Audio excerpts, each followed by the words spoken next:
Hey everybody, it's Nate, and I'm out here in front of the Sparklin House, and things are coming along nicely. Pretty exciting day today. Indiana Warm Floors is here, and they're starting to install our radiant floor system. So we're gonna meet our friend Nick downstairs here in a second, and he's gonna just kind of show you what he's doing today, and then I'll give you an update on the rest of the house and kind of show you what's going on. So I don't know if you remember, right here there was a gas line. It's currently laying here in the yard, and this was a big old mess.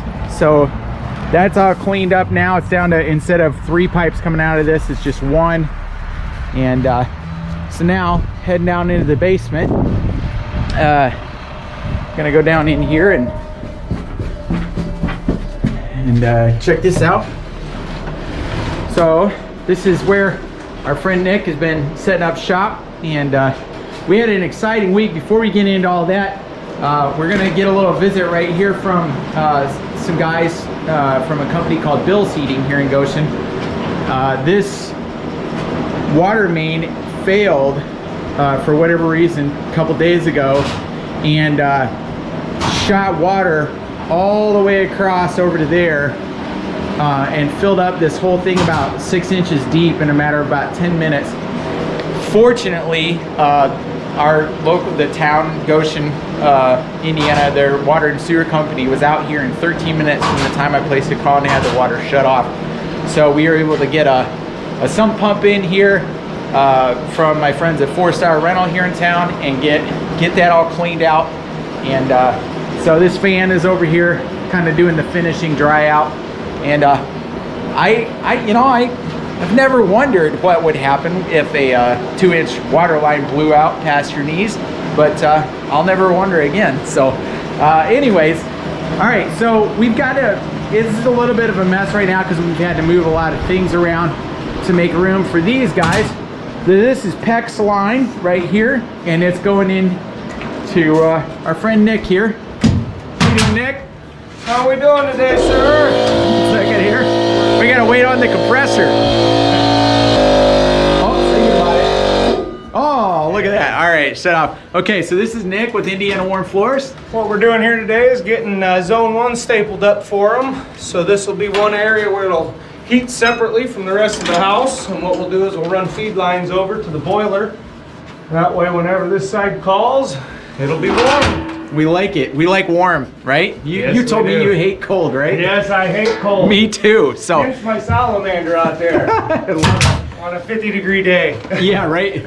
It's not 50 degrees down here though, I don't think. No. This house retained the 40-degree temperature from earlier today. So up here you can see the PEX tubing that's being put in, and this is gonna have hot water pumped through it and make our floors nice and toasty. And I am beyond excited to have this system being installed right now. So, all right, thanks, Nick. We're gonna head upstairs. Not a problem. All right. Up the ladder. Here is the kitchen. Not much has changed since the last week. You can see here, they removed a section of wall, and it's not properly supported. And we had some guys from a company called Progressive Engineering come in from here in town, and they are making some recommendations for us about what to do about that. It's not as bad as it looks, but it's not great either, and it does need addressed. But so that's kind of sitting in park right there.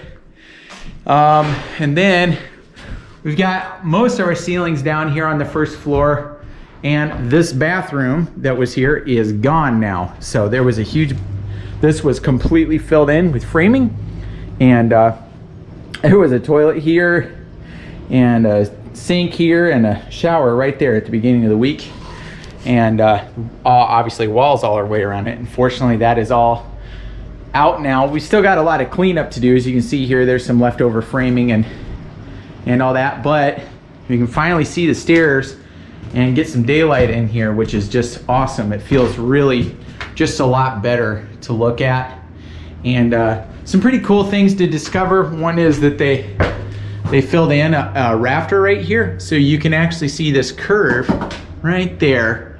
That really helps, or gives us a picture of what the banister used to look like in here. And it, even though this already feels like it's really opened up, obviously removing that's gonna add even more daylight and transfer from top to floor and give you a bigger sense of like how kind of epic this house is. So that's exciting.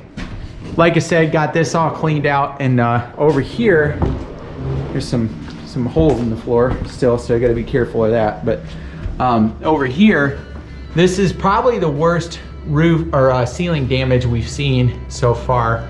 I think what happened was this bump out, this bay window, maybe the roof wasn't maintained over the years properly, and it leaked back here at this corner, and I think it just probably just filled up this plaster and with water, and obviously like just damaged it and it fell down.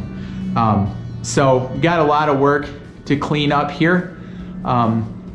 And the reason why all the ceilings are coming down is Nick from downstairs is gonna actually be putting that same PEX tubing through here and giving us different zones so that we can kind of control the different temperatures in the different parts of the house. And if we happen to be, you know, not using part of the house for a given time, or you know, there's not a lot of business in the studio at a given time, we can just kind of shut that down and help make this system a little more economical to operate. So, and it's just gonna be really comfortable, and it won't dry the air out the way a traditional forced air system does. So I am personally really excited about that whole system, but still gotta get the rest of this down so that that can be cleaned out. And then in here, I've started a little bit, had to change directions a little bit. But it's all coming along pretty nice in here. So let's go upstairs and have a look around at what has happened up there. So here we go up the stairs, and unfortunately it looks like somebody may have dropped a refrigerator or something down the stairs as they were moving out. So two of the treads have gotten pretty significantly damaged, which is a bummer because this is red oak, which is really nice, but it's old and it's apparently turning a little brittle and doesn't like having refrigerators or whatever it was dropped on it. So that's a bummer because we got two stair treads that are really not safe for you know, people not getting splinters in their feet and that kind of thing. So I don't know if you recall this. This was a kitchen, and it's not a kitchen anymore. I think we finally landed on this being the master bathroom, and nothing really has changed in here in the master bedroom. And over here, in here again, this bathroom is still here. The bathroom that's in this hallway is still here, but here in this was another kitchenette, and this is going to become another bathroom. And so we've got all the cabinetry out of here. It's looking pretty gross right now, but to me it looks like a room that's empty and ready to start being worked on. So I'm pretty excited about that. All right, well, thanks for joining us this week for the walkthrough, and pretty excited to be getting the flooring or the radiant heat system in, and then should be the beginning of next week, Indiana Spray Foam is going to be coming in and doing the attic. So until then, we'll see you around.